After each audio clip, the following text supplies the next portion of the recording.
The Mike and Tony Show is intended for a mature audience. Listener discretion is advised.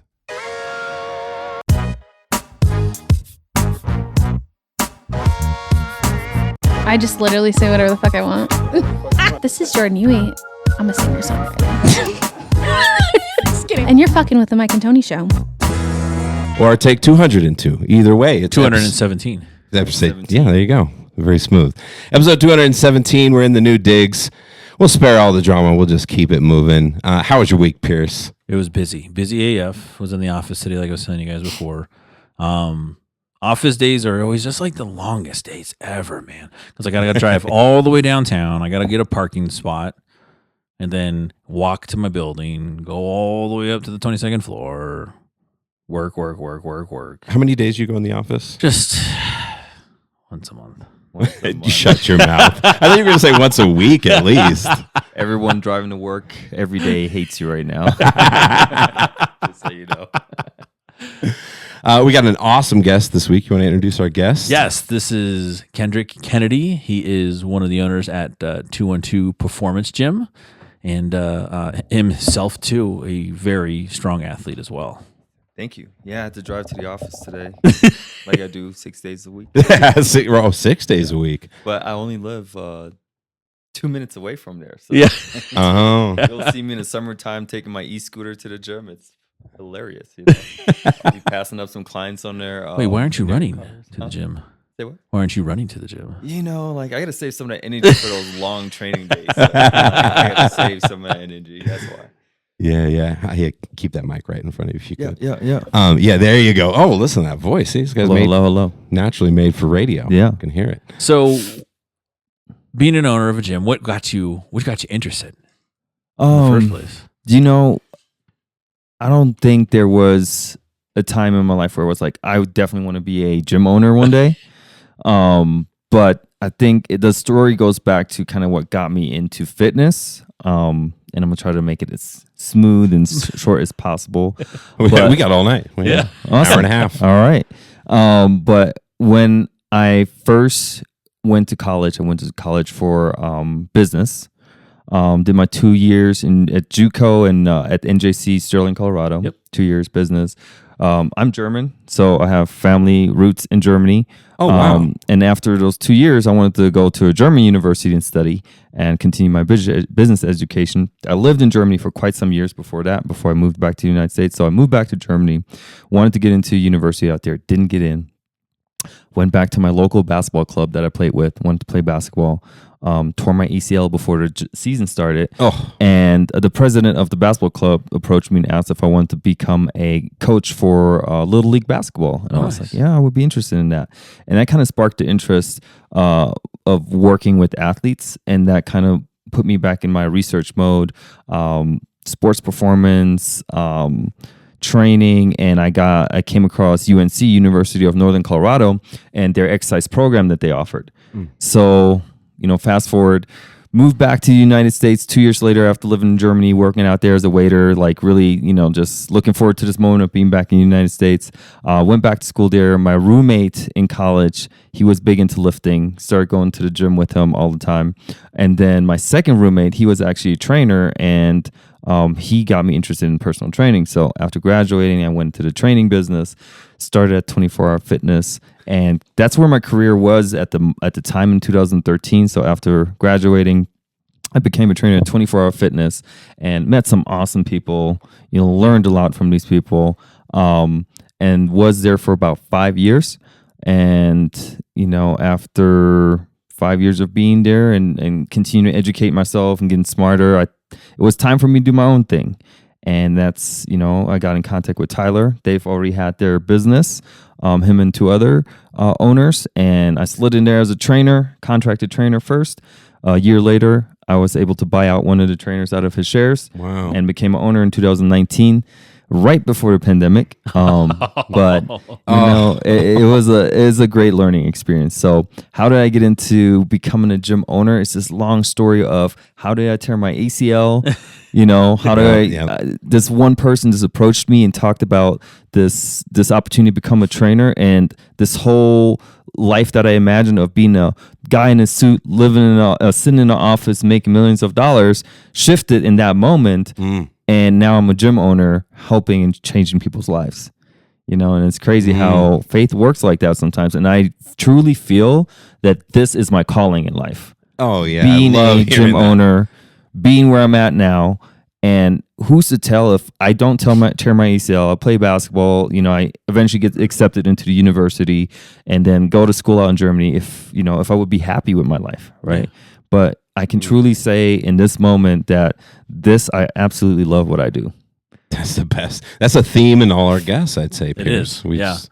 People come to what they do by an accident or just by way of chance, I guess. Yeah. And so, that's always good to hear. That's how Dollar started off as a teacher, just by way of chance. It was actually a podcast guest that we had on that was working in education, volunteering with kids. Oh, okay. And at that time, I was doing music full time, and I was like, he actually had to go to the bathroom during the podcast. Left. We kept rolling, and I was like, "Man, Pierce, I think I'm ready to set the guitar down."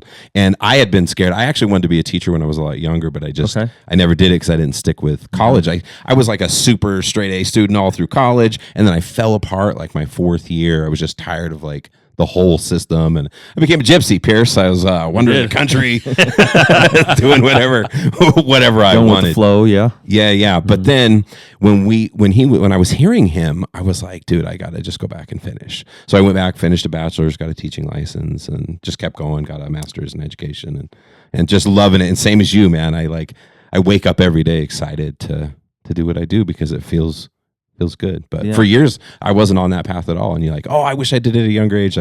Not really. Like you said, everything happens for a reason. Yeah. You end up where you end up. Yeah, exactly. I think that's the beautiful thing of being alive, it's just things can shift in your life, and you can always find a new purpose, and it doesn't have to be I knew from the day I was born that this is what I'm gonna be, right?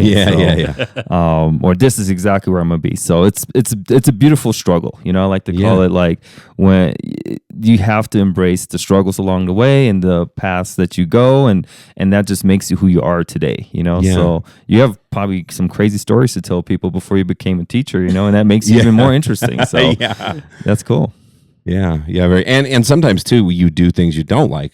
And no offense, Pierce, but when he was my boss, when I did do that, I did it for years because I was working at a gas station, never finished the degree, and my wife was pregnant with my son, and so immediately it was like, oh my God, I got to do something. And so I fell into working in financial aid in colleges, and I never liked it. Which is, dude, I did it for 10, 11 years, and I never moved up. I was cool with that. I didn't. But to be clear, he did like working for me. He did working for you. He did like working for me. I don't know. I liked you. I'd rather be doing this with you than processing financial. Did he make you come into the office 5-6 days a week? No, but I saw him mad one time. Okay. One time, everybody else was in trouble. Thank God wasn't I on time that day? You are on time that day. Yeah, we all got in trouble. Mike was all of our boss, and we had it made in the shade that everybody was on the phones is where we started. So we were off the phones. We were enclosed. We had our own little office. Yep. It was all of our homies. It was just us friends hanging out all the time. That's pretty cool. But everybody was late every day. And people started to notice. People started writing Mike about it. And then Mike told us, he sat us all down, had a very clear conversation. Everybody better be on time tomorrow. Yeah. And the next day, Tony's the only one on time. Everybody was late. Tony's the only one on time. Yeah. Is that the only time I've ever seen you mad? I think it might Probably, be. Dude, yeah, I've never seen you mad other than that one time. That's the thing though. When you work with your best friends like that, you can get very comfortable. It is, and it's hard. Where are we? And as a manager, and as being a boss, it's also hard on you too because you're like, damn, dude, I can't be hard on these guys. These are my friends. These are my homies. And you're like, yeah. But then I was like, you guys are killing me, bro. You guys are killing me. I got people breathing down my neck right now. Yeah, you had to let them know. Oh, that's crazy. So you have connections to Germany. Where were you born? I was born in San Antonio, Texas, actually. Oh, okay. So my dad was in the military army, and when he was stationed in Germany, that's how he met my mom. Oh, and she moved back to the United States with him, and they got stationed at the Air Force Base in San Antonio. That's where my brother was born. 2 years later, I was born. So we both were born in San Antonio, Texas. I have a younger brother. Wow. He was born in Germany when he got stationed back into Germany. So it was a little back and forth between the U.S. and Germany for a while. Oh, wow. Yep. Wow, that's such a cool upbringing. Do you speak German? Ich spreche sehr gut Deutsch. Meine Mutter ist Deutsche. Yeah. Dude, maybe we can pick up some German. Yeah, man, I can teach you guys a couple words here and there. They come for that one sentence. Yeah, exactly. But very no, cool. I was born in San Antonio. We moved back to Germany when I was 4. When I was 2, my older brother was 4. My dad was stationed in Gießen. We had a house out there. From there, we were moved back to the U.S. to Colorado. So my younger brother was born in Germany. We moved back to Colorado, and then some years later, my parents split up, and my mom made the move back to Germany because she just felt our upbringing would be better there, and she just wanted to be close to her parents. So she up and left. My dad still was on active duty, so he couldn't just leave, but they split ways anyway. So that's how we got back to Germany in 1995. And then I was out there till 2004, and then I moved back to the U.S. For myself, and I. My brothers came with me, but they went back to Germany, did their thing out there, and I decided to come back here and then go to high school out here after living in Germany for 9 years. And that's kind of part of that path that I went in life. Where'd you go to high school? Interesting. Gateway High School, Aurora, Colorado. Yeah. It's so Olympian. Fellow Olympian. Yeah. Fellow Olympian. I went to Gateway too. Did you play the mascot there? Yeah, I did. You did? Yeah. Under what coach? Sweet. Me too. Yeah. Man, Sweet is old. Yeah. Or Sweet, if you're hearing this, man, you're old, dude. You've been training a lot of people. Yeah. Man, that's so interesting having that kind of an upbringing. Any differences, giant differences? Like, what do you what do you notice is drastically different between Germany and the United States? Man, drastically different. Or if maybe it's not. I think both have their pros and cons, right? Like anywhere, but it's hard to describe, man. I think the cultural difference is definitely very noticeable, right? In Germany, people are very just like plain faced, like, very just stoic. Yeah, they come off rude a little bit, if you live in Colorado for quite some time, everyone in Colorado I think everyone here seems to be friendly. Yeah, I would think so too, yeah. Yeah, I mean, I've never been to New York, but I hear that there's big differences. The difference is it's a fast life out there. Okay. It's a faster life, and so like people don't have time for hanging out and chit-chatting with you, Okay, yeah. But in Germany, it's not a fast life, but people still sometimes are just like, man, they don't even smile at you, or, they stare. The German stare is a thing. And what's funny, my fiance tells me that all the time. We'll be out to dinner, and we're eating, and I'm just like, all of a sudden I catch myself like just staring at some other people at the table and just like looking at them. And I'm like, she says, stop staring. I'm like, what? I wasn't staring. And that's a fucking German thing to do, It's like the German stare. It's like, and then when I go back to Germany and I see people do it to me, I'm like, fuck. You're like, that's uncomfortable. That's the German stare. I'd be doing that too. It's just, you're like, that's what I've been doing this whole time? Yep. It's called the German stare. So yeah, the cultural, like big differences, I think too, is just a lot with the social aspect out there. We can't go, we could go into details, but out there, you will never be poor. I think that's how I feel. Like even if you're living on the street, you're still getting a check from the government. Oh, okay. Out here, if you're living on the street and trouble. you don't have a house, you're poor. You're poor. Yeah. Out there is like you'll still get support from the government. You still will have an apartment to live in. You'll still have basic necessities. Exactly, to live and like actually live your life. Wow. If someone really chooses to live on the street 100%, it's because they choose to, but they don't have to because they have programs to really support people. Do you see it in Germany still though? You see people who live on the streets? Yeah, absolutely. It's still there, but it's not as out of control out here It's an interesting choice. There's probably a lot of other things going on. Yeah, probably somebody's making a choice to live in the street. Exactly. That's wild. That's exactly what I was hoping for. Like to hear some drastic difference like that. That's really crazy.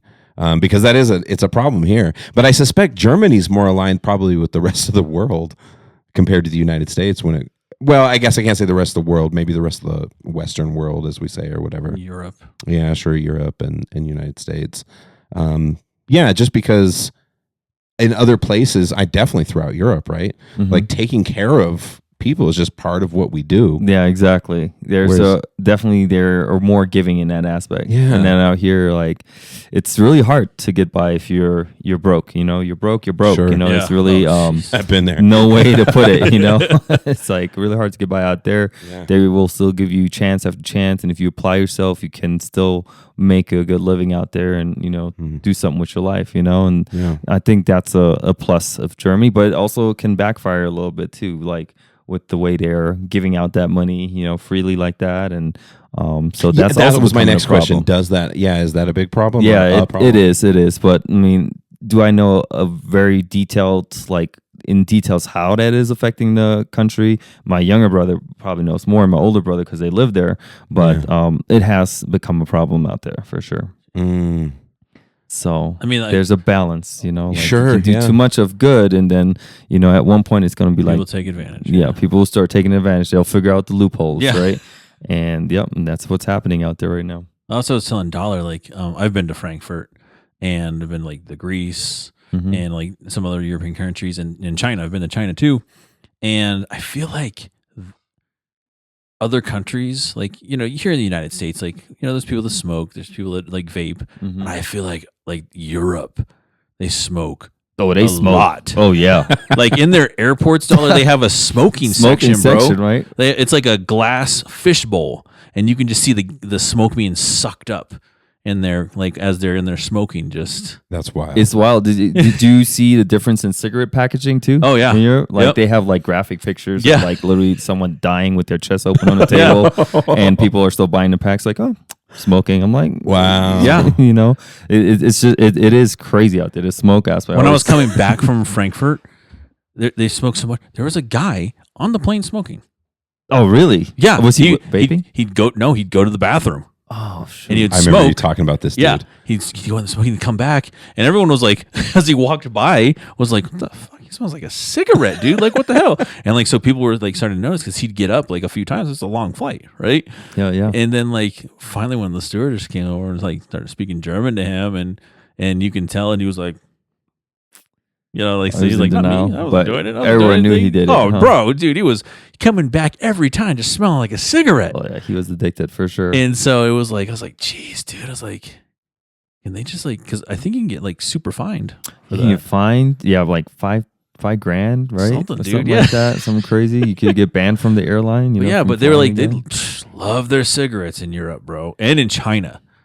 Like in China, they love smoking there too, right? Yeah, like we were on the plane. You're like, right when you get to that duty free zone, the international zone where they allowed to sell stuff on the plane, like at tax free and stuff. Yeah, dude, there's people buying the cart. They're like, I'll take 10 Stocking of those. up. Yes, bro. Yes, backpacks, and you can't use them right away, right? You have to wait until you get home after customs. Yeah. But dude, cartons. Just buying cartons of cigarettes, Dollar in the air. Yeah. Well, nicotine is unbelievably addictive.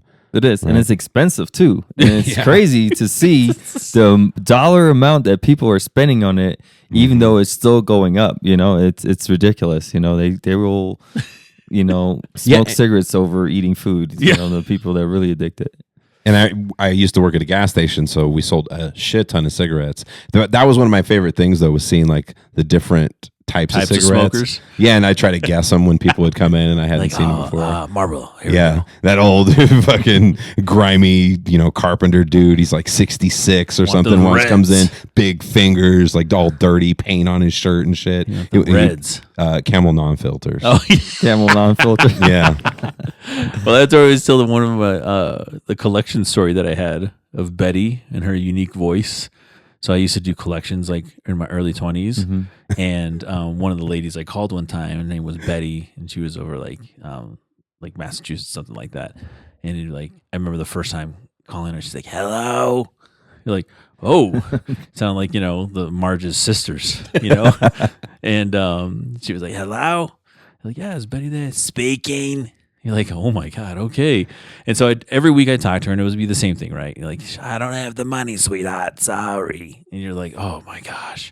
And so she's like, but I do have a settlement check coming. I'm probably going to start settling some of these debts. And I'm like, okay, it's cool. Then one day she called me and she's like, hello, Mr. Pierce. And I was like, oh, hey, Betty. And she goes, how'd you know it was me? I was like, oh my gosh. It's your voice. I was like, honey, you have a very distinct voice. That's what I told her. I was like, you have a very distinct voice. And she was like, darling, I've been smoking Marlboro Reds for 40 years. And I was like, most likely unfiltered. Like, 100%. Yeah, smoking is so bad. Like, so many cardiovascular doctors. That's what they say is like it's the number one piece of advice that they have for people in general. It's like, well, back in the day, they would for radio people, they would encourage them to smoke because their voice, because it gives you that raspy voice, that deeper voice. Back in the days, there were commercials with doctors in them that told you to smoke to keep you younger, right? So there's a lot of things that happened back in the days. Like smoking on an airplane was normal, right? Yeah. Or like everywhere. I was still in that generation where as kids, we were like, how old are you? I'm 37. I'm about to turn 37. 37. Oh, okay. But when we were like kids, my mom would take us to McDonald's. They still were smoking inside the restaurants. Was that actually a thing out in the U.S. too? Smoking in restaurants? Oh yeah. So you could be eating your steak and the table next to you would light up a cigarette. Dude, yeah, bro. Right? Way recent, even here in Colorado. Like, remember bars and stuff for sure. Well, it's been years since then. No, but I'm saying when I used to play music, I mean, I come home from shows just reeking. Yeah. Because everybody smoked. Everyone was smoking. It was inside, right? And now you can't imagine being in a restaurant or even a bar and someone just line up a cigarette next to you smoking, or they open up a door and you get that whiff of smoke and you're like, oh, yeah, exactly. Right? So when I go to Vegas every once in a while, we actually choose to stay in a non-smoking hotel. Me and my fiance, there's a non-smoking hotel. But when you walk through the other hotels where they're still smoking and gambling, I'm like, I walked through there one time, I smell like a cigarette coming straight out. I hate it. I absolutely hate it. Yeah. I'm not a smoker. I don't smoke cigarettes, but like the cigarette smoke definitely is one smoke that. Yeah, so that's when I used to back in the day, because I've had many jobs as well. I've had multiple jobs. Like how old are you? I'm 43. Okay, I'll 43? be 43 in 18 days. Okay. 18 Yeah. Tony, how old are you? 45. 45. Okay. I'll be 46 in 10 days after that. Yeah. Okay. But no, so like I used to serve at Carrabba's, the one over there by Gateway off Iliff. Okay, yeah, I know that. I used to serve at that Carrabba's, and every single time I would purposely, I'm not a smoker either, I would purposely choose the smoking section though. Because why? Smokers are drinkers. And drinkers, the higher the tab, the better the tip. Oh, and so okay, every single smart. time, and so but I'd go home and blow my nose. Yeah, and it'd be black. Yeah, so you're risking lung cancer over a higher tip. Yeah, awesome. I mean, that works.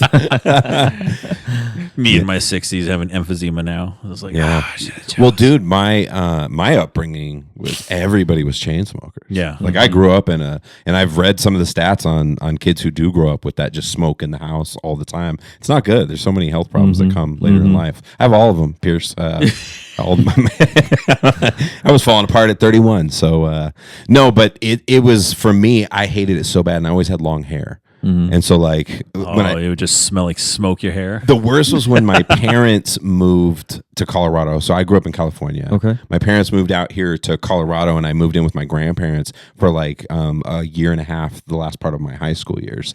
And my grandparents smoked nonstop in the car, sitting at the table, smoked at dinner, smoked everywhere. And so finally my uncle had finished the garage outside, and it was kind of a mess. It was not a great place to be, but it was a way for me to get away from the smoke. Yeah. And I remember but the shower was inside, and I'd come in and put the towel around my head and go running out. So I understand on a very deep level, the whatever, I'm just driven away by that smell of smoke. It's the worst.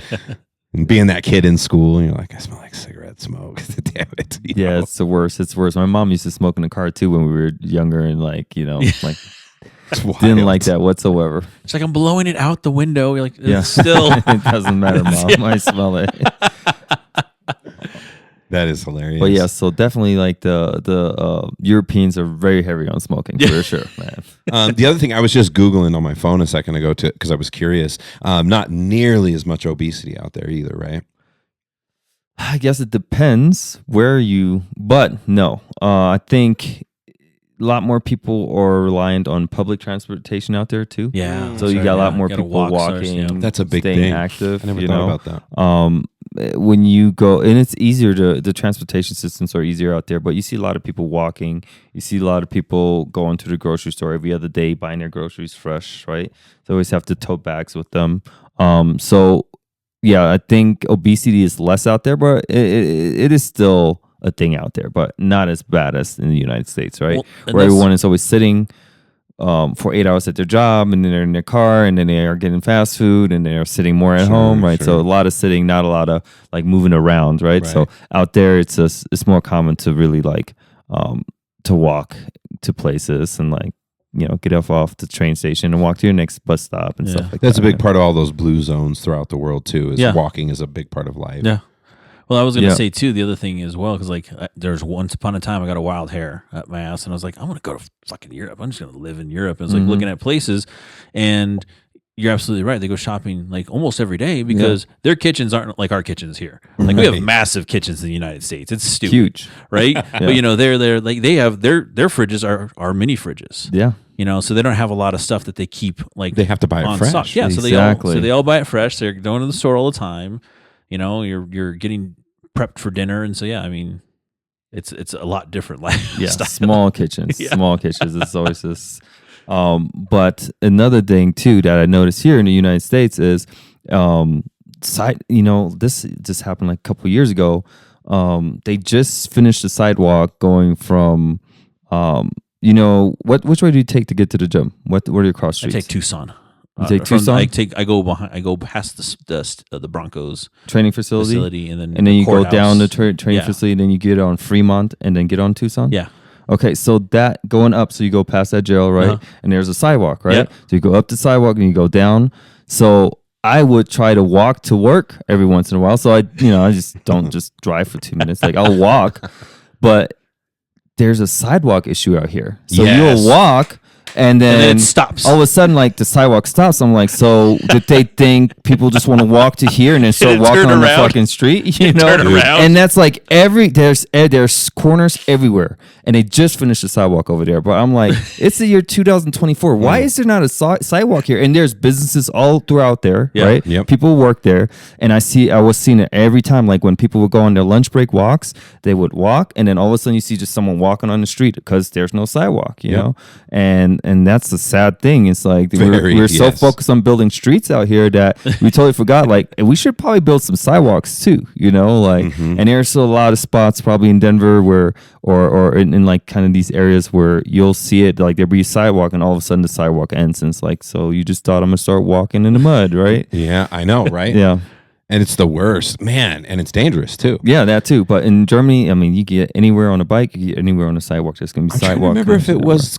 I actually, so years ago before I taught math, I taught ELD, and we did a unit on that. And there was a specific lesson where we were looking. I think it was Germany, where we were comparing like the public transportation systems, and we got deep into that of like how this country is not walker or like pedestrian friendly at all. No, it's just in recent years that they started implementing more bike lanes, right? So and then you got European countries that are light years ahead, like Amsterdam. Have you guys ever been to Amsterdam? Oh, I would love to go. You ever been to Amsterdam? No, I have not. I've been to Amsterdam. If you guys go, they have fucking bike racks that are like 4 stories high, and there's probably like 1,000 bikes on them, and every person knows where their bike is. And they'll get off the train station, they'll grab their bike, and they'll get on the bike path, and they start riding their bikes, and it's just like nonstop people riding bikes, and they all know. It's just a system that when you live there for quite some years, they just know, And don't get your ass on that bike path as a pedestrian. You'll just hear that ding, ding, ding, ding, ding. They're aggressive, man. Yeah. I mean, but when you guys go, you're gonna be like, I remember Kendrick told me this. It's insane to see it in person, Yeah, absolutely. I would love to go. We should go to Amsterdam. Can you imagine? We should go to Amsterdam. You guys should go. That'd be a blast, Pierce. Do a pop-up podcast. Have you ever had an interest in going there? Does it interest you at all? Oh, yeah, for sure. Yeah. I think you guys will love it. It's the most diverse country in the world. I mean, Amsterdam is the most diverse city in the world from a cultural perspective. And it's just because, they were the first ones to legalize marijuana, and everyone from Europe just started flocking to Amsterdam, Sure.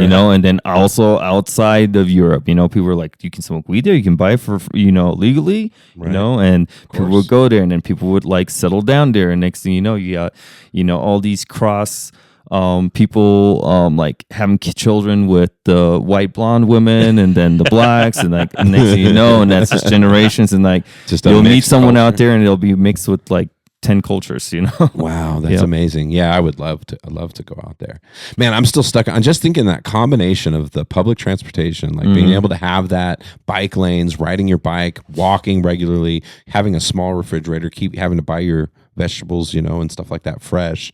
It just contributes, because when I looked up the order of countries for obesity, United States is about 42% obesity, whereas Germany is at 24%. I think you're like 92, or Germany's 92 or something like that.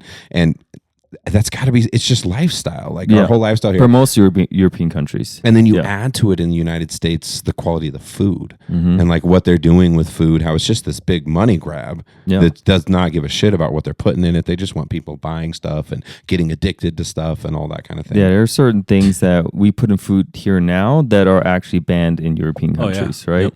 Yep. Funny that you said that, like the weight wise too, like I would go to Germany and I feel like I would eat way more than I do out here usually. You wouldn't gain anything. And I'm like, I come back, I'm like, damn, I lost a pound. How did I lose, That's what I felt like when but I was was also Greece, walking a lot more too while I was out there. That's what I felt like in Greece too. Like I would eat like crazy, right? Like I was eating lots of seafood, like all different stuff out there.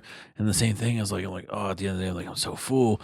And I'd come back and I was like, damn, I didn't eat anything, dude. I was like, all right, like. Yeah, try that same thing out here and you'll be 10 pounds heavier. Oh, yeah. It's unbelievable. Yeah, I had a friend who's gluten intolerant, and so she doesn't eat bread, cookies, absolutely no carbs while she's here because it jacks her up. She went out to Europe and was like, she ate everything. She was like, it was amazing. She didn't have any problems, no stomach issues. It's unbelievable. It's the way that we make our food. Yep. Big difference there. Yeah. Food's the new cigarettes, if you ask me, in the United States. You were saying the 42% of is United States is obesity. That's probably the 42% is probably under the Bible Belt line. Let's be real. That's all those southern. I don't know. Southern food, comfort food. Yep. Yeah, Colorado is one Fried of the food. fittest. Yeah, states. we're one of the top states for just people being active. Yeah. Sure. Yeah. Sure. And I think it's, huge attributes, right? We got a lot of beautiful things to see. We hiking, Absolutely. Yeah. like, being outside. We have 345 days of sunlight here in Colorado. Yeah, sunniest state in the United Yeah. States. Yeah, it's a beautiful place to be. That's why I was so glad. I never looked back once I came out here from California. I grew up in Fresno, California. Have you ever been to California before? I have. Yes. I've been to Burbank. I've been to LA. I've been to down the whole did the whole drive from San Francisco down Highway 1, right? Yeah, there's the 1 and the 101. Yep, the one. So There's the one that goes right by the coast. Yeah, right by the coast. Did that with my grandparents. They absolutely loved that. My grandparents, my mom, and I've been there. Oh, very cool. Very cool. But I grew up in Fresno, California. armpit I don't know if have you ever been to Fresno or heard anything No, about I Fresno? have not. Where's that located? Like, It's so the reference. Central Valley, so we would have been east of where you were driving along the coast. Okay. If you went inland quite a little, probably 3.5, 4 hours, there's a giant valley there. There was an ancient lake there for a very long time. Okay. And so it's below sea level, and it's just this giant, very fertile farmland. Okay. So it's this very interesting combination of like farmland, Meth. gangs, meth, and really like insane conservatism. Okay. Like, yeah, it's wild. So it's a different place. So when I came out here to Colorado, I was just like in heaven. Have you ever heard of Humboldt by chance? No. Okay, so Humboldt's like It's a very small college town. It's Humboldt's actually the name of the school. Arcata is the name of the city it's in, but it's in the Pacific Northwest. It's just shy of the Oregon border. Okay. Right on the beach, and it's like a beautiful place. I went to college there for 8 years and walked away with no degree. But everybody, it's a big weed. It's known for weed, right, Pierce? Yeah. I mean, is it still? Yeah. I'm so old now. I don't even know anymore. But Humboldt used to be very, very known for the weed too. So, but yeah, so I came out here. I never looked back, and I met my wife and had kids, and I don't want to go anywhere. None of my kids do either, and they're lucky they get to call themselves Colorado natives. Right? Colorado natives. So jealous. Do you have to be here a certain amount of years to call yourself a native? I call Tony a native. I counted him. Yeah. You have to. I think honorary. you should definitely get honorary. Yeah, after a certain amount of years, you should be considered a native. You know. I mean, I've been here since 2004 with a 2-year break, so I would say I'm a native after 21 years. Yeah. Oh yeah, I came here honorary. in 2003 or 4. Yeah, honorary. There you go. Yeah, same. Both you guys.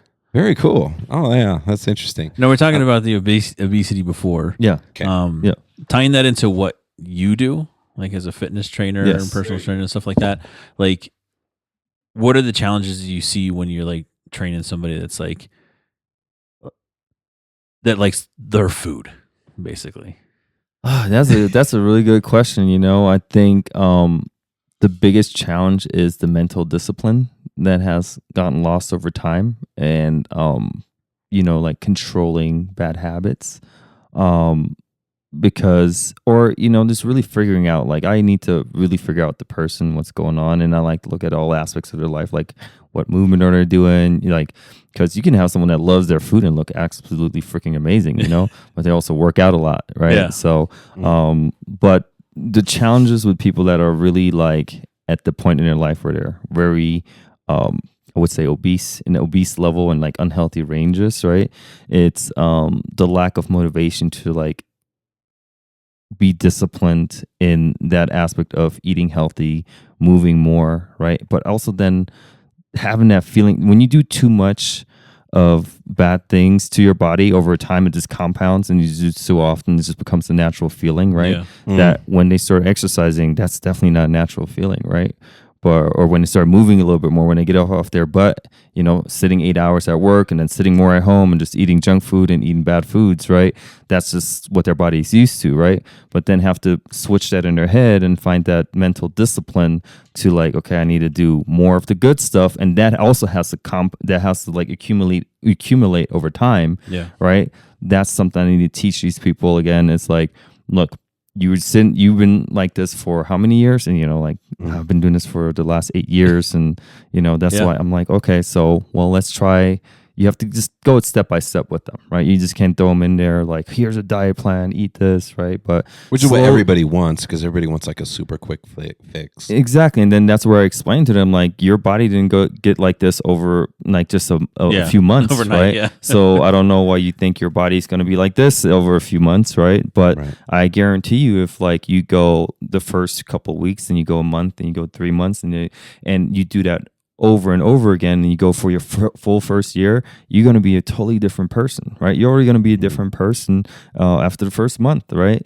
Just drinking more water, taking more soda out your diet. Yeah, it right? spreads to other parts of your life. You just exactly, and you know, it's like, and every person is different. Everyone thinks different. I can't just think one recipe will like change everyone's mindset that is obese, right? Like, I have to approach every situation differently and really learn about the person, and communicate with them in a way that they understand it, and motivate them in a way that they understand it, to kind of find that inner discipline to become a better version of themselves, right? Yeah. So I think that lack of discipline is something that they lose over the years of just doing too much of that stuff that they thought was normal, but it's not normal for the body, right? It's not normal for the body to eat 5,000 calories a day, go to McDonald's 2 times a day, and finish off with a big old shake. You know, like, that's not normal. Wrong shake. right, That's but you a do it wrong long shake. enough, and it feels normal. Yeah, exactly. You adapt to it. Exactly. And then, as shitty as you feel, like when you're really healthy and then you go to McDonald's or something like that, it feels awful. It's the opposite. Yeah. You You're feel like, awful. ugh. But when you do it, and then you do it again, you do it again, It you feels start normal. to- It you don't feels even comforting. notice. Yeah. It feels comforting to them, you know, and that's the thing. It's like they associated being unhealthy with being comfortable, Sure. right? But when I take them to the Manitou Incline to go climb some stairs with me, they will feel real quick that they're not. Yeah, they're comfortable, but they're not healthy and they're not in a good position, right? Yeah. And then if you look at the stats, like their life expectancy goes down. They need to understand all of that, right? Sure. So it's funny because I've met people that were in really, really bad shape, but they cared about their cars more than they did their actual bodies, right? And I try to put it in perspective, like you have this nice car, you know, that you just bought and it costs $100,000, but if you put anything else but premium fuel in there, right, your engine will break down. Are you going to do that? No, that car is expensive.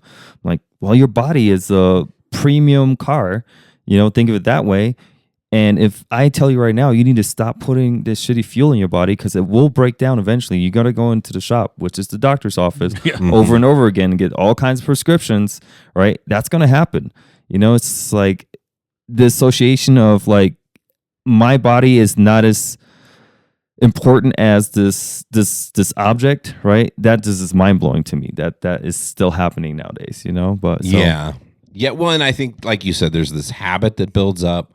And I was telling you before, particularly in America, because of how much stuff they put in it to make sure you get addicted to food. I feel like it becomes like this coping mechanism, just like anything else can. And then it just becomes part of regular life. It's ongoing. And then when you try to stop that, it's not that different from trying to get off drugs or something. Yeah, Your body's so used to running in a certain way. So I like what you said about small steps, because I mentioned to you before the podcast, I teach. And so to me, that's what it's about too. It's like, because if you can get, for me, if I can get a kid to get just like a small victory, like a little bit, that's a good feeling. And then you can use that as fuel to get one more and then another one, and then you build and build. So it kind of, I think I like that philosophy in general. Yeah. So I encourage any trainer out there, when you get a new client, do not put them on a strict diet, right? Because diets are meant to like come and go, right?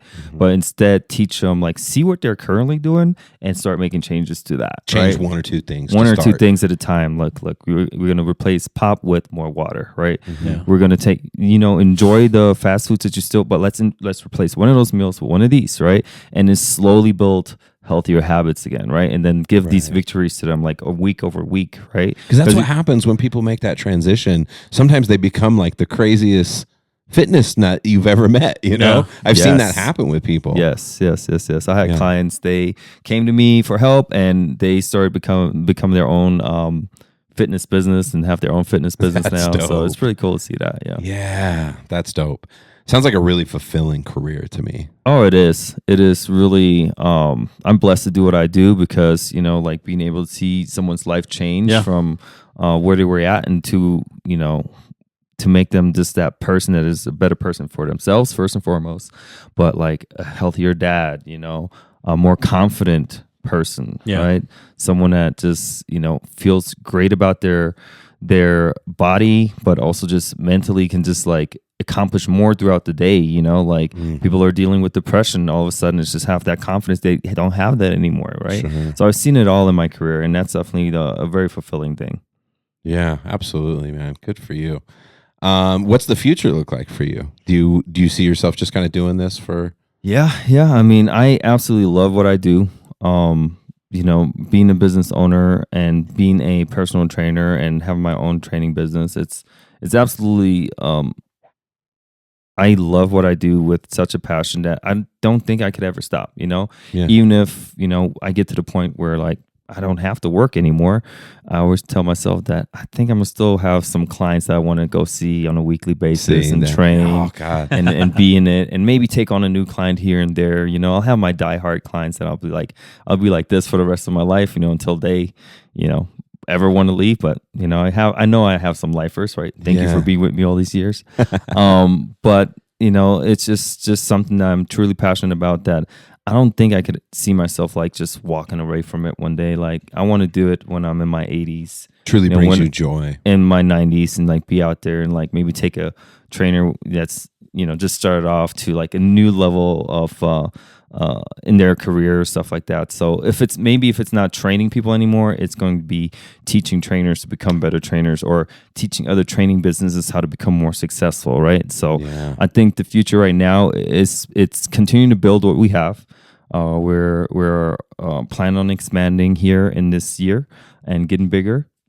and drive more members in and more clients for all the trainers to train, and get to the point to where one day I can pass the knowledge that I have to someone else, The right? next generation. So yeah, that would kind of be like my next thing I would like to look into. Like, but first, the main goal is to become the most successful training business gym in Colorado, right? Mm-hmm. And then from there, like expand in these other fields of like helping people out too. So Damn. yeah. That is really cool. Yeah, their gym is phenomenal too. By the way, like Thank I've you. been there almost 2 years now, Mm-hmm. and when I first started, I was also a 24-hour fitness employee, Mhm. and I worked there for 6 years. But I worked there because I was like, I'm already here.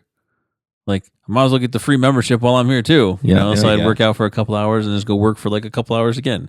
And it was funny because at one point in time they used to call me once a month Mike, because for the regular job, like I'd travel, and so I'd be gone like at a conference, or I'd be gone somewhere else, and so I'd be like there once a month for an overnight shift for folding towels. But no, so yeah, but working at 24, and so like I was just getting done because they went through the bankruptcy, they changed their business model, they went through the different pricing as far as the gym goes, the $9.99 a month. They joined the whole Vasa choose kind of deal, and that whereas I know it's affordability, right? But it also brings in lots of kids, like people that aren't really super serious. They're just like there to hang out, talk with their friends. Like 15 kids at one bench press. And you're like, oh my god, there goes my it's chest day. No bench press. Looks like it's leg day today. And then go back the next day. Looks like leg day again. Yeah. So none of these kids do legs anymore. Always on the bench. Yeah. But no. So I was like, I remember, and I was like, all right, I'm done. Like, even though I work here and this is free, I was like, I got this is getting ridiculous. And so I was looking around for a gym, and I'd seen their gym in the past before, and I was like, oh, it looks nice. It looks really nice. I was like, I don't know if I can, if I make it over there, or if, it's worth that drive going over there. Yeah. And because at this time I lived further away, Mm-hmm. and then we moved, and I was like, okay, I was like, I'm a lot closer. And my insurance is awesome, so it helps, take care of a little bit of that, the active and fit. Nice. But I remember going there and touring. Shout out to Active and Fit. Active and Fit. But I remember going there and touring. I toured with Kendrick, and he was like, showed me around, and I asked him, I was like, when's peak hours? And he was all, you're looking at it. And I was like, oh my God. Very mellow. Sign me up. I think I told that too. I was like, this is awesome. And he was like, when do you usually work out? I was like, it depends. I was like, I usually like to work out at night. So I was like, I come to work out 8 to 10. And he's like, if you hear 8 to 10, you can be the only person. And I was like, what? Well, that has changed, though. It has changed a lot. The crowd has gotten a little busier, right? But still very mellow. But right? very mellow. Yeah. But like 8 o'clock at 24, you still have 15 people on the bench. Oh, it's ridiculous. Easy. Yeah. But no, but still, like now, the gym definitely has grown within the 2 years that I've been there now. Mm-hmm. But before, like when I was first there, like you were saying, like you're probably gonna be the only person here if it's 10 o'clock at night. Yeah, and there was a few times where I was like, look at this place, y'all. I was gonna say, I've seen your Instagram stories. Like, it's just me, It's just me. Yep, I've seen those too. I was like, I love it. I'm just here doing my own thing. Yep. Not gonna be doing no maxes today because it's just me. Next thing I'm checking the security camera, and you're just like laid up under the bench. Yep, he did. But no, the gym, it's amazing. It's clean. They have everything. They even have a recovery part. And I believe that you are also a part of the recovery part, correct? Yes, I'm a massage therapist as well. Yes. What? Yeah. So I do massage therapy every once in a while, still over there. Not as much as I used to, but I still have some clients that I treat, and then every once in a while I'll take on new. But mostly I pass them on to our other massage therapists there, Sage or Vanessa, if they're looking for a client. But yeah. So they also do acupuncture there too, don't they? Yeah, acupuncture, cupping therapy. Wow. We have a whole recovery side. Yep. Fun fact, once upon a time, I was a massage therapist too. Oh, nice. I actually went to school for that and started, and then just realized I just didn't. Where'd you go to school for? Back then, it was a place called Parks College. Okay. They've changed names, and then they got bought out by somebody else, so I Yeah. don't even know what it is anymore. Okay. But Interesting.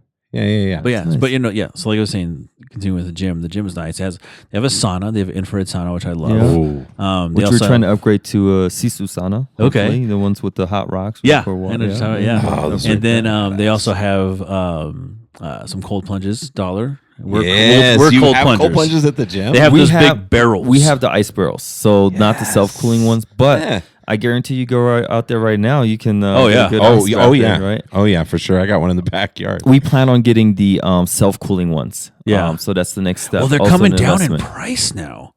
Yeah, Before last with a couple of years, it's only Joe Rogan can afford. Yeah, there's more. I think there's more competition out there. Yeah. So the prices of everyone has to compete with each other, right? Exactly. And the technology that one person has is like they're getting the same technology from same manufacturer. They're just putting it in a different package, right? Yeah. And they're giving it a little bit more affordable. But yeah. So we're gonna have those cold plungers, the self-cleaning ones. Those are gonna be coming soon too. Yeah, me and Dollar have the regular, regular cold plunges that we do. Do you have a sauna too? No, I wish. I wish You I use this did. contrast therapy. I mean, you have a big backyard, I assume, right?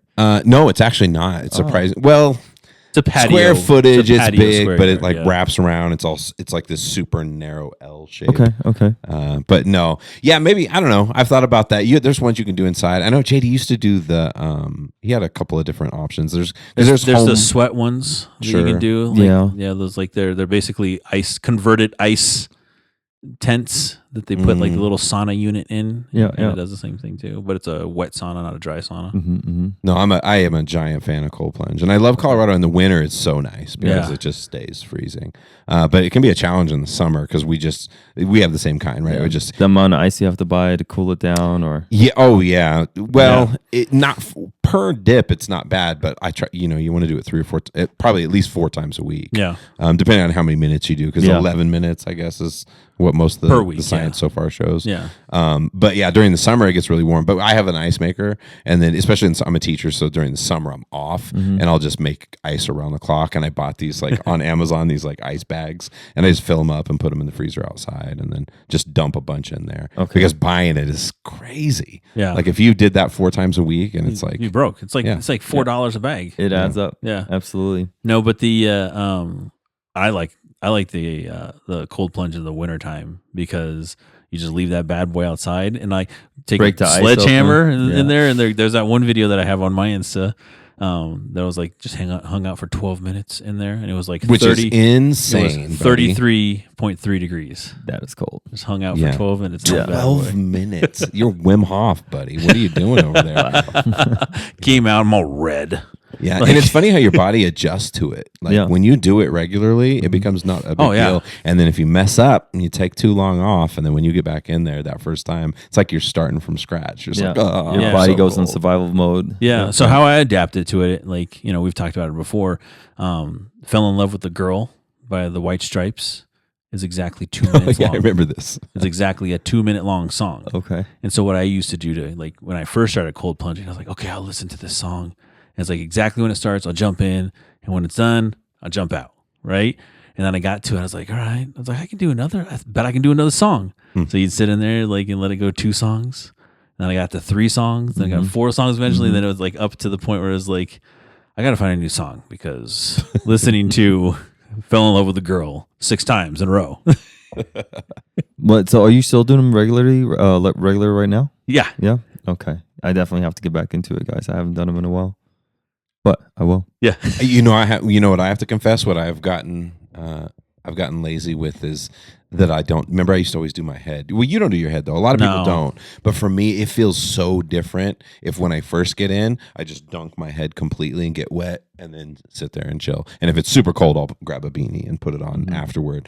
But it doesn't feel the same when I just get in and sit there and go up to here or something, I don't know what it is. You have to fully commit in order to make it work. Yeah. Yeah, and it's extra shocking, because I think that mammalian whatever kicks in, that instinct you have when you drop into super cold water like that. It's extra strong when my face goes in there too. And the mood, the boost in your mood afterward is incredible. Yeah, it feels amazing. Absolutely. The benefits of the cold therapy are definitely I think everyone should take advantage of that if they can. Oh yeah. Yeah.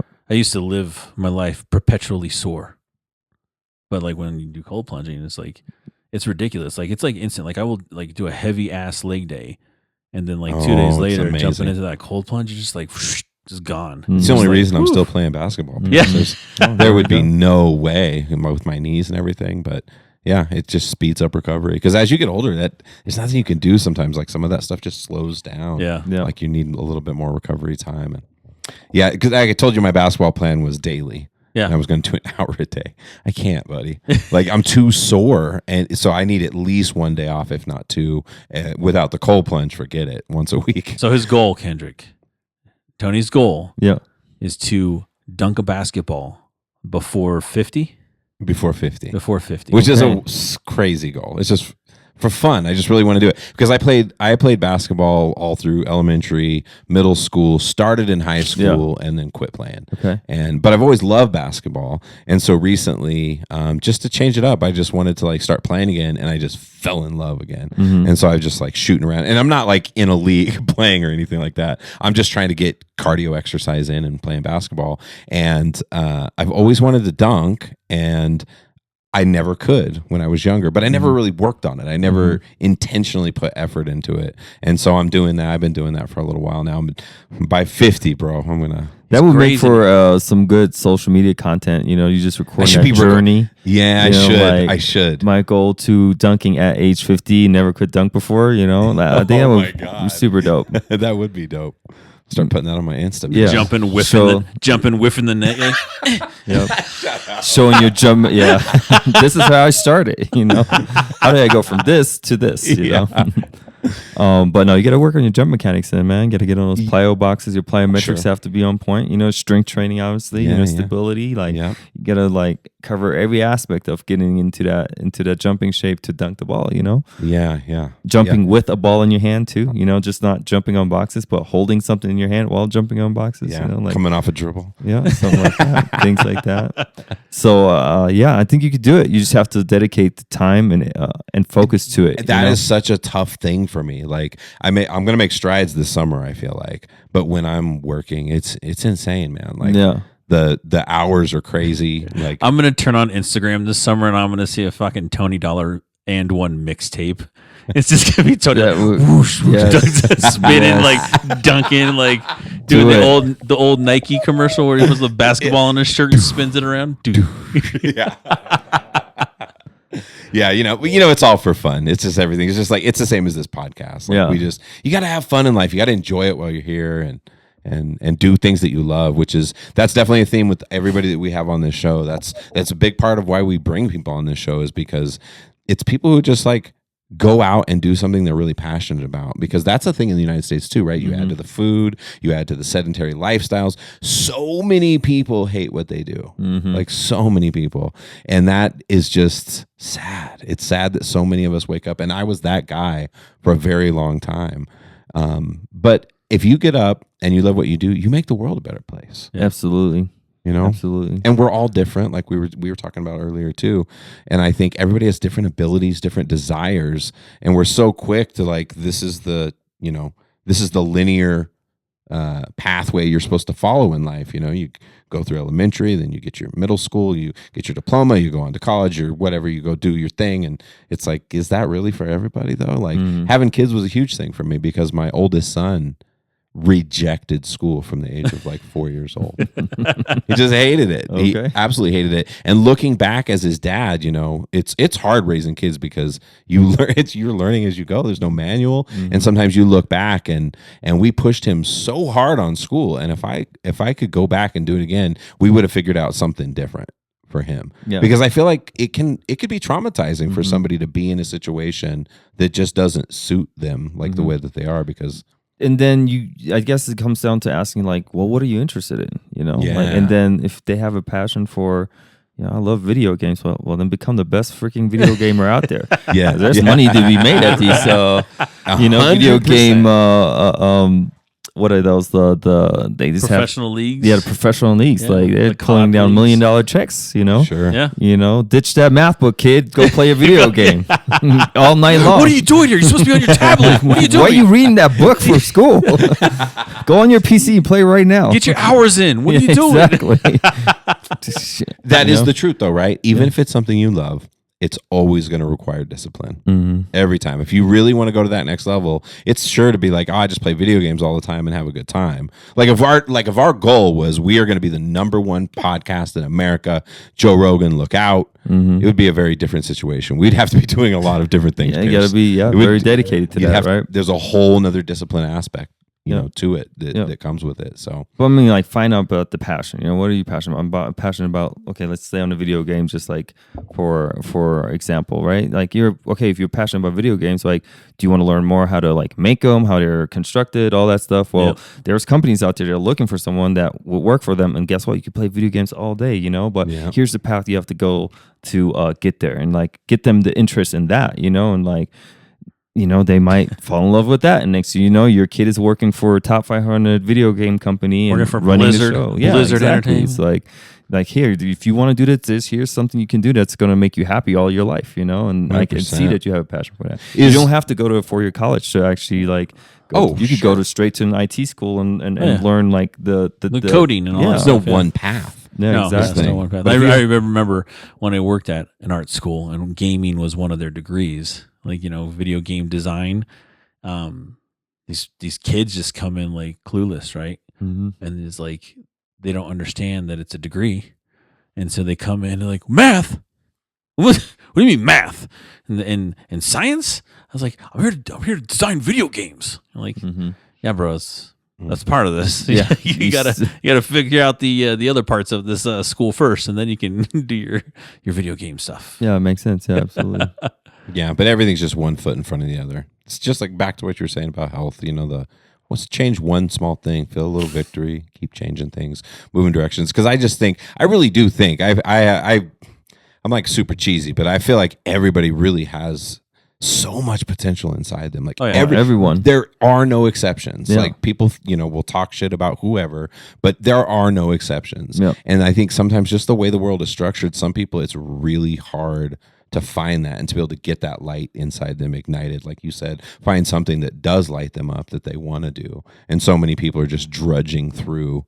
It's a lot of our guests that come on here too. Yeah, like and we invite people to come on to the podcast, and they're like, "Well, I don't do anything." I'm like, "No, you have a story. Yeah. Everybody has a story, man. Yeah. Everyone is cool to to some aspect of their life, and so like, really, like, yeah, man, tell your story." Yeah. And then people come on here, they're like, "Oh, yeah, that is cool." You're like, "See, you're a cool person, man." I wanted to ask you about the education system. Before the show, you mentioned something about an math experience here at Gateway, I think it was. Yeah. But I was curious. So, what years did you go to school in Germany?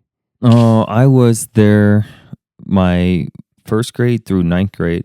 Fun fact, in Germany, you can graduate from 9th grade and be done with school. What? Yeah, you can be done. You can just go work, but that's still a thing. It's called the Hauptschulabschluss. It's kind of the lower end education you get out there, but you also won't get good jobs with that. Lower end, so there's different levels of. Yeah, so you could do graduate from the 9th grade, 10th grade, and then you could go into internship programs if you wanted to. Like usually, if you graduate from 9th grade, you might get accepted into more of the craftsmanship. As an intern, like hard labor carpenters, stuff. hard labor stuff, but that also has changed. They don't even accept you with the 9th grade anymore. So 10th grade would probably be what you want to graduate with, and then continue to go to school. But so I went there from 1st through 9th grade, and then I moved back to the United States, and I went my sophomore, junior, and senior year to Gateway. Okay. So level of education out there was my 9th grade education in Germany. Bring me back on track. What were you asking? No, that was pretty much it. Was any difference? No, I was maybe going there, but I was curious just what years, first of all, that you had lived, that went to school in Germany versus here. Yeah. And I was kind of wondering if there was much difference, because that's one of the things I think education here for sure needs is more, like we're talking about, more choices for kids and like more pathways to be able to, we spend more work as educators understanding our kids and knowing which way this kid should go and which way that kid should go. Yeah. I was wondering if it's any more like that in Germany or it's kind of similar to here. It's definitely way different the way they have it set up out there. Sounds like But I think with the opportunities for internships, like if you have a passion about something like cars, like, okay, graduate from 10th grade, start putting your resume in to become an internship at a Mercedes dealer or an Audi dealer, and then you can get into that and then you can make that your passion. But they also will send you to school at the same time as you're like in person learning, like the trades of like the Mercedes business or whatever, right? So, like if you want to work in the back end or in the front end, you know, like if you want to become a mechanic for a car company, like the cool thing is like they will send you to school at the same time as they are teaching you in person, right, in Germany. And that's like typically 3 to 4 year programs that they do. And then once you get done with that, then you have your like almost, they'll give you your license, they'll give you a degree in that, right? And I think that's something we could use more of here, is like giving like even high schoolers the opportunity, like, hey, look, we have these internship programs. You can continue to go to school but specifically learn about this trade and get paid for it while still going to school, right? Yeah. So you're making money while you're learning something that you're interested in, but then you're also in school really learning more about that specific trade, right? Yeah. So if I want to become a mechanic, I can go to mechanic school, but I can also go work for someone who is then getting funded through the government to pay me to become a mechanic, right? So it's like, it's a win-win for everyone. It's funny you say that, because that was my son, because he hated school, but that's what he's doing now. He's a mechanic. Okay, so like how cool would it have been if he would have like went to school all his life, learned about like being a mechanic, but also working at a certain age, right? But like if you're 14, 15, it's like, I really want to become a mechanic. Well, look, we have these internship programs that are funded by the government. You can work in these mechanic shops. Your labor is getting paid for, but you're also going to a specific school to continue to learn more in detail about this trade that you're learning, right? So I think that would be cool if we can have that in the United States as well, you know? I don't think we have programs like that. No. So unless you're going to like, I think like arts schools, right? Sure. Like you have like your dance schools and your music schools, stuff like that specialize in those kind of things. But yeah, specialization schools, not just regular schools. Yeah, absolutely. Hey, is this first time on the show, Pierce? Yeah. So music and working out go hand in hand. Yes. Okay. So we ask this for every guest that comes onto the show. You're stuck on a tropical island. Okay. You have everything you have everything you need to live a long, happy life. But you only have one album to listen to your entire life on this island. What album is that? That would probably have to be Get Rich or Die Trying by 50 Cent. Okay. That was an album that I listened to. It's so good. Over and over and over again on repeat. And every once in a while you walk into the gym, it'll be playing, censored version, because, we have some older people there.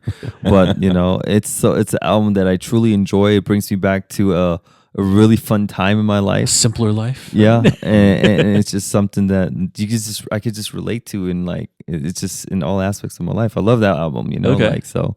No, that would be the album. That was dope. That was a pretty fast response. That was a good fast response. Yeah. Yeah, that's up there. That's probably in the top 3 or 4 quickness. People get so stumped on that question. No. But that was very fast. Yeah, it's just something that I can put on and listen to the whole album and just, rap along every song, and just like it just brings me joy to listen to it. Yeah.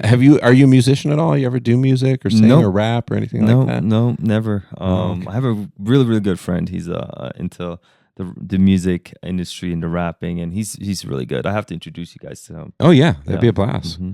Yeah, sounds like an interesting person already. Oh yeah, very interesting person. You'll learn a lot from him. He's really cool dude. It's rare to find people doing rap that don't want to do rap. Yeah.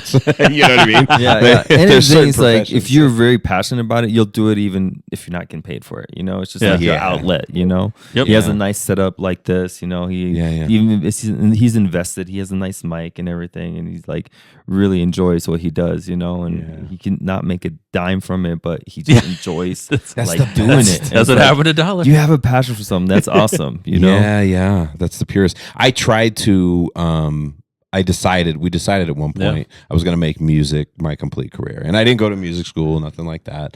And I was just like, this is what it's going to be. Okay. And I spent 2 years doing it. And it was okay. I mean, we got by. Yeah. What music are we talking about? What genre? So I would say, what do you say, Mike? It's like Jack Johnson's. Yeah, he's like an acoustic. Okay. Like reggae rockish kind of a guy. Yeah. Songwriter. I've always been writing songs. Okay. That's like singer-songwriter. My favorite thing to do. But that's the point. That's my favorite thing to do. I love writing music. I actually had a lot of fun doing some licensing things. But over time, that's what it became. It was licensing, teaching people music. Like there was every little thing I could do just to scrape the bottom. There's no insurance. There's no nothing like that happening. And it quickly just took everything, all the love out of it for me. And pretty soon it was becoming like systematic, and I just really didn't enjoy it. And I actually at first just went back to financial aid. Yeah. I was like, I gotta go back to something I know. I can't do this, because I was working 150 hours a week, and just like, it was unbelievable. Just busy all the time. And trying to get gigs, everything like that. Yeah, trying to find traction any way that I could. But all that took it out. And then when I decided I was going to change directions, went into education instead, found a passion in that. Now music's funner than ever, and songs are just always flowing. Whereas before I'd sit down and be like, I gotta come up with something. Like I'd sit and write every day, and most days would be shit. And then some days you'd have something and go, oh, this is good. But now it feels like when I do sit down, it's so pent up. I'm doing other things all the time, and there's no pressure to have to do it. No one even has to ever hear the song, but I've got everything to sit down and record it and enjoy the shit out of it. So it is interesting. Like everybody's got a different path, and for your buddy, I hope that's what it is for him. And I think most of the time it is. You know, when somebody's a rapper, that's what I mean. It's like, it's rare to be like, yeah, I really wanted to be a garbage man, but this rapping career just fell into rap. Fell on me. No, I'll definitely introduce you. His name is Claygo. He goes by the name Claygo. Clayton Goggins is his name. All right. And he made his rapper name Claygo. Clayton Goggins. Oh, it's a really good friend of mine. I've known him since Gateway High School. Okay. We played basketball together, like one of my best friends. We, definitely, he's an interesting guy. Yeah. So I got to ask, you guys recently put a poll out for like, what kind of gym equipment would you like to see at the gym? What was the funniest request? The funniest request? I gotta know. Let's see, do you put a request in too, huh? Yeah, we got so many. I'm like, there was no funny requests really. Okay. We already have to shake weight. What was how you do shake weight? Just for shits and giggles. Yeah. It's right by the free weights in the back. Yeah, just like collecting dust. Yeah. Just in case someone wants to mess around. Strengthen those arms. I'm gonna do the GHD machine one day and just go like that. Yeah. Okay. And people are like, damn, what kind of workout is that? I don't know. I wouldn't say there's no funny requests. What about an outrageous request then? There's no outrageous requests. I mean, everybody was. Someone wasn't like, I want reasonable. Someone wasn't like, I want a 50-foot climbing wall. No, make it happen. We didn't have that. Just basic like the equipment. No crazy outrageous requests. To be honest with you, I will say that I did ask for a deadlift platform, and then I think Tyler was like, "Why? He's like, why you need a deadlift platform?" I'm deadlift off the rubber mats." You're right. You're right, Tyler. Sorry. I just thought it'd be nice to have. Yeah, this is Tyler Holt. Space. Tyler Holt. We're talking about Tyler Holt. So that's my business partner. Since 2019. Yep. Oh, there's a fun story I can tell you guys about us too when we were going through the pandemic. But we got a lot of glute machine, the glute bridge machine. Yep. Everybody wants that. Everyone wants to build a butt nowadays. So I think that's a good one. We need to get that. So it's already in our cart. So I think the more booty machines, the bigger we can grow that gym. I'm like, damn, that's where it's at. Those booties. The bigger the booties, the more guys. We're gonna start advertising in, right? like we are the booty gym. Okay, so you want a butt? We have all the booty machines here. So one of my favorite post that you did on social media had me dying one day because it was Christmas Eve, and you were like, you're like, come to the gym. The gym's open 24 hours a day, 7 days a week. He's like, come on, Jesus' birthday. Yeah, come on, your mama's birthday. Your mama's birthday, Jesus' birthday. We're open. When everyone is closing during Christmas, we're open. Like if you want to come, it's 24/7 access as a member. Yeah, it had me rolling. I was like, oh my god. Yeah, we haven't closed in years. I'll tell you that, man. And we're not planning on. It's dope. Yeah, I love hearing that. I'm curious. So for like somebody who's in a situation where they can't afford a personal trainer, they are, they're out of shape, they don't know where to start. What are like some just everyday tips that you would give? Like, what can your average person just do to just be like, start moving themselves in the right direction without jumping all in and having a trainer? And yeah, it comes back to like finding just like that. The discipline, even in the simplest way, right? So I had, and the best example is like I'll have family members or good friends reach out like, hey, write me a training program, can you hook me up with something? Like I'm trying to get in good shape, and they're not in good shape. Yeah. So I just tell them like, well, how about, what do you do right now? Are you currently walking every day? No, I'm not walking. Let's start there. Yep. Go out every day, 30 minutes, and go on a walk, right? Like, where can you start? Just the simplest things. Move your body a little bit more, right? And when you do that, and then ask them, like, even another simple, drinking more water. How much water are you drinking? I'm working at the desk all day. Maybe 16 ounces. Have you ever tried drinking 100 ounces a day and do that for the next 10 days? No? All right, let's start there. So the next 10 days, I just want you walking for 30 minutes. I want you drinking 100 ounces of water. Let me know how you feel, right? If they don't get back to me, guess what? I know they didn't do it, right? And I also didn't waste my time trying to write a 13-page plan. Yeah, like crazy like that, right? But for the people that really want to get into feeling better and they don't have the means to do that, think simple. Simple meaning like, I sit for 8 hours a day. Let me change that. Let me spend about an hour a day of like, even if it's 2 30-minute segments, and go for a walk, right? I don't drink enough water. I should just drink more water, right? Just drink more water and just walk a little bit more. And guess what? You're going to feel like a different person. I guarantee you that. But just be disciplined enough to do it for day after day after day after day, right? And then when you accomplish that small goal, well, now let's talk about like adding some bodyweight squats in, like 3 sets of 10 bodyweight squats, start working on some push-ups, like some simple things that you could do at home, and then start putting that in your routine, right? And next thing you know, you're doing this whole routine and you're creating this healthy habit of like that you haven't had in years, and you're feeling better, right? So think simple when for someone who wants to get active again, can't afford a trainer. Think of these little things that you can change that you can literally do, like better sleep, get to bed early, like turn off the TV at a certain time, right? Sleep an hour extra, things like that. These are all things that are free. You don't have to pay for that, but you just have to discipline yourself to do it, right? That's beautiful. Those are 2 great pieces of advice. Just get out, drink more water, and start walking. Yeah, movement. Very easy. Herschel Walker used to say, like when he was a kid, the football player Herschel Walker, what he used to do when he was a kid, in between commercials of watching, cartoons or shows and everything like that, he used to try to do as many push-ups as he could. And then the next commercial, he tried to do as many sit-ups as he could. And just kept on doing that in between. I mean, Herschel Walker, when he was a teenager, was ridiculous. Jacked, That's why he was. And that's how he got that jacked. Yeah. And so, he was just building those habits by, doing something as simple as like, you're watching your favorite TV show. I'm going to pop up and do some push-ups, like and try to do as many as you can. Yeah. Read a self-help book, if you haven't read in a while. Sure. Buy yourself a $10 book at the local bookstore or on Amazon. Self-help books, start reading 10 pages a day, change your mindset as well. When I coach people, I like to now refer to my business not as I'm a personal trainer, but I'm a performance coach now, right? And I like to look at it as I like to coach people in not only in movement, right? Yep. I like to coach them in nutrition. I like to coach them in their rest and recovery. But then I also like to coach them in their mindset. So another thing that people can start doing is like start reading some self-help books, little coffee books that are like really just going to kickstart like thinking more positive, right? Yeah. A really good small coffee book to read that everyone can pick up. It's easy to read. It's called Make Your Bed. Sorry, I don't know the author name, but is he the guy he was the guy? Navy I saw SEAL. a video of him giving. Yeah, he gave a speech and he was talking about it. He has that book. Such a big and thing. it's a small book, but it has such a powerful message in it, and it's just like the simple thing of making your bed, how that can make you a better person, right? Yeah. So William McCraven.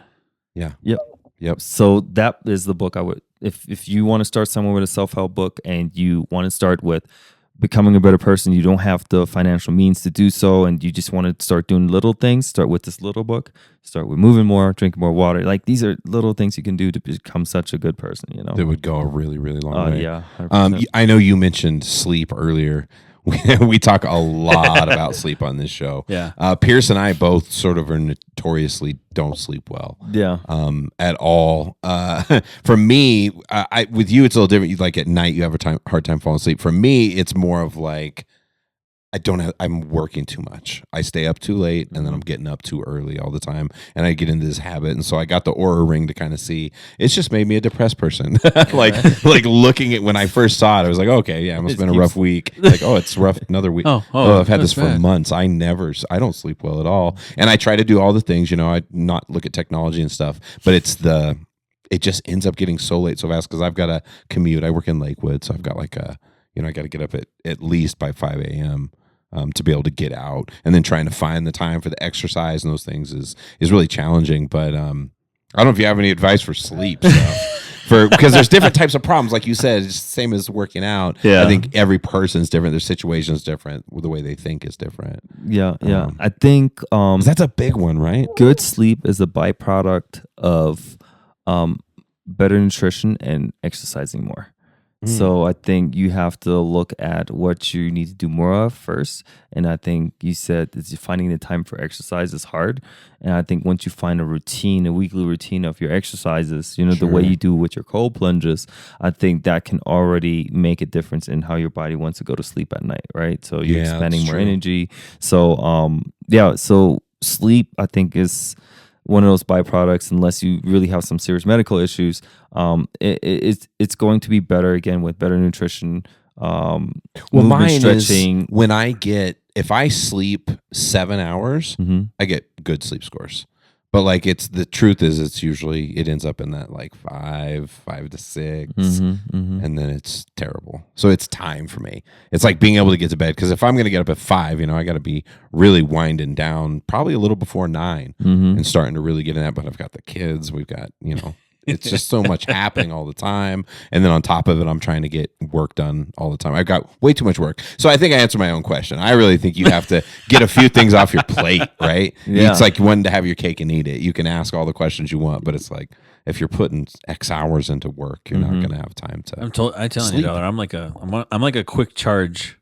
That's what you said, yeah. Thing, because I've done the whole thing where I will wind down. I'll read a book. Before I stopped doing technology, I'd stopped looking at the phone, I stopped looking at TV, listening to anything like that. I'll just sit down with a book and I'll read it for a little bit, and then I'll do some breathing exercises, and then I'll go to bed. If I go to bed at a decent hour, what happens to me is just wake up early. The battery is charged, and then it's quick. Bam, and I'm awake, and now it's 3 o'clock in the morning. Well, sometimes you gotta give it time, damn it, dude, I am wide awake, bro. My body was you got enough. That's it, dude. You're done. No, but I mean, you got to give yourself time, doing, because your sleep schedule adjusts to whatever you're doing. Yeah, and so maybe over time, you get a little more used to it. Well, I told you, it's a quick charge. Yeah, I got plugged in, and it was you're done, bro. Yeah, awake. Yeah. Yeah, well, you used to say you were one of the sleepless elite, the very, very tiny sliver of population. But then you measured it. You had your watch, and you're like me, buddy. Your sleep scores suck too. I don't think I have days where my weeks where my sleep isn't as great either. But those weeks I really feel it in my workout intensities as well. But if I get really good sleep, I'm like, man, the workouts are feeling great. So I want more of that. So I try to force myself to go to sleep early and really be well rested. But well, that's what we had. One of our past guests, he's also a fitness trainer too. His name is Gobs. And Gobs, I was telling Gobs this story. I was like, yeah, I'm asleep. And I was like, I am cool, bro, on 5 hours of sleep. I can power through the day. I can get a workout done. I was like, da-da-da. And he was like, imagine if you got 8 hours of sleep. How cool you would be. How awesome you would be. Yeah, even and I was better. Like, damn it. Yeah. You're right. My body said, nah. Yeah. See, but it's probably just a rare, not everyone is going to be like that. A lot of people with 5 hours of sleep are not going to function really well throughout the day, right? So you can function really well with 5 hours, right? Oh, yeah. Yeah, but not a lot. Not everyone is like that. But ideally, someone wants to get about 7 hours, 7 to 8 hours every day, right? Yeah, so they say 7 to 9, which I'm like, okay. God. Again, with my life, I get my sleep scores are amazing in the summertime. Because I don't hurt. School. And so, because my body naturally wants to go to bed somewhere between 10 and midnight. That's what it's my whole life. It just feels right to me, 10 to midnight. But then I need to sleep till 7, 8 o'clock. And that never happens, dude. I can't ever sleep. But during the summer, no problem. I like rising, a little bit later, and I feel great all the time. because I've seen some of those studies where like people go through these intense nutrition changes and workout changes, and they put them in 2 different groups, and one is getting sufficient sleep and one is not. And the result is astounding. So what is this teaching you, Dollar? It's teaching you that you shouldn't probably be a middle school teacher. You should probably be like a college professor so you can go to class like later. Yeah, right. Career change coming. Yeah. Or even if I just backed off a little and just only taught math instead of being responsible for 3 grade levels and teachers and stuff, because that's where it really, really gets crazy. But yeah, then I'm like, that's my passion. It's killing me. It's my passion. But no, it's hard. It's hard to really pinpoint for every individual what the issue is, right? But that's something you would have to know, right? Like, is it my work that is affecting my sleep, right? Is it just me not wanting to go to sleep early because I charge so quick, right? So everybody has to find what works for them. But ideally, for everyone, I think that comes to me and it's struggling with their energy and their sleep, once they start training on a regular base and start eating better, their sleep gets better as well. Okay. Right. And that's what I've noticed over the years, my 10 plus years of being a trainer, is that there's a direct correlation just of exercising more, moving your body more, not only like exercising, but also active recovery stuff that just brings your body to rest so much quicker and like easier at night. I think mine probably has to do with food. I struggle the most with like consistently eating nutritiously. But activity is not I average about 15,000 steps a day at my job. And then on top of it, I work out a couple times a week with weights, and then I do basketball and things like that. And that is kind of new, but over the years I've been a very consistent lifting weights and drinking lots of water and all that good stuff. But I think for me it comes down to nutrition. I love food. I love bad foods a lot of times. Hey, look, it's nothing wrong with bad foods. I enjoy bad foods still. I'll have myself a whole ass pizza at night. I'm not gonna have it 7 days a week. 7 days a week. Yeah. So it's nothing wrong with that. But then it's also important that you then you just make it more of a priority to have healthier food in your life. Yeah, absolutely. And me and Maya are on the same page. She's doing the same thing right now. So we're heading the right direction. 2025 is a brand new year. All right, so brand new studio. We'll do this podcast again in a year from now, and you guys are just going to be sitting here yoked. I'm gonna have to change the ceiling, bro. We're gonna get a hoop in here. There we go. I'm gonna slam dunk for the audience. Yeah, that's gonna happen. I can't wait for that to happen, man. Love to see that, man. But no, in all seriousness, thanks for coming on. Like I said, the gym is amazing, and I think a testament to how amazing the gym is that every time that I'm in there, all of your trainers are training somebody all the time. They have somebody all the time. I remember being at 24-hour fitness, and people would just be chilling. Like the trainers would just be like hanging out, and like, oh, they got a free training sessions for their 30 minutes. Like, then they'd be like, dang it, and then come down and do their little 30-minute, training thing. But yeah, I mean, seeing your gym and, all the different ones, like Miguel and Roland, and all those people. Shout out to all the trainers at 212, man. They all are putting in work, and I love seeing them busy. I love seeing them with their current clients, with new clients, right? Yes, we want them to all be busy and be the most successful, because all our trainers are independent contractors, and it's always a blessing to see them busy and training people and changing people's lives. You know? Yeah, for sure. And that's such a cool thing to see that I see Miguel like snag up a whole family. He has a whole family that comes in at one time and do a whole training session with him. I was like, damn, okay. Yeah, shout out to him. Like he's a hardworking kid. Like he is doing really good, and I just want to continue to grow with all those trainers. And see them succeed. Now the growth, does that mean you're expanding or you're currently at, or moving me? So the plan is where we're currently at, right? Okay. So we're still waiting on some contractual contract things to finalize, and then we're gonna break down the wall and then go into space next door. Yeah, so cool things coming for sure. We got about 19 new pieces that we're gonna order Definitely the glute bridge machine. Right? And I'm gonna advertise the shit out of that machine. I'm gonna have a funny video put together for it. Amazing. It's just gonna be the next 10 Instagram posts are just gonna be on that specific machine, and watch membership go through the roof. And it's gonna show you should have it like a progression and like. Oh, the glute machine, and then show somebody's butt just going to all the stuff, some paper towels on my shorts, and be like, "This is what happened in 1 week of training with the glute machine." Really, you guys asked for it. Here it is.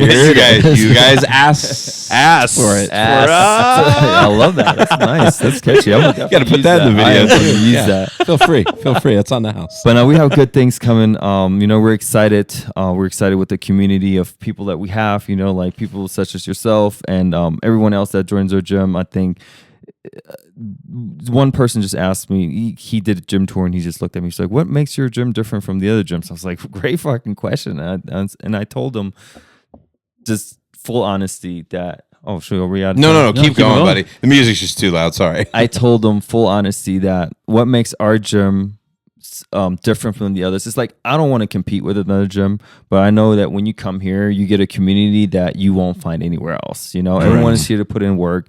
Everyone is friendly, and if they're not, come see me. I'll make sure I correct that. But I never had to do that. Like you can trust everyone in here. Yeah. There's always a smile on their, the trainer's face. The people that come here, they truly enjoy being here, right? And I think that's what we want to continue to build. We never want someone to come in there and feel like, this feels like a corporate environment. They're trying to sell me like, no, you're here because you want to be. Hey, we have a month-to-month membership. If you don't like it, you can quit. Yeah. It's really easy, Love it. Like we're not gonna put you on a year contract, but we want to continue to grow with you guys and with the community in Centennial, and I'm excited to see where this is gonna go in the next year. Phenomenal. So tell where your gym's at again. It's in Centennial, Colorado. We're right behind the Broncos training facility, 7399 South Tucson Way. Come check us out, 212 Performance Gym. Check us out on Instagram at 212 Performance Gym, or check out our website, 212performancegym.com. Join the community. And that's what I love about it. Community. We end the show with community, Pierce. That's a good one, Don. Yeah, like you meet people from all aspects of life, all different shapes and sizes, but just when you walk through the doors, you're one of us, man. We want you to succeed. Yes, sir. And with that, Dollar, it is a wrap. Cheers.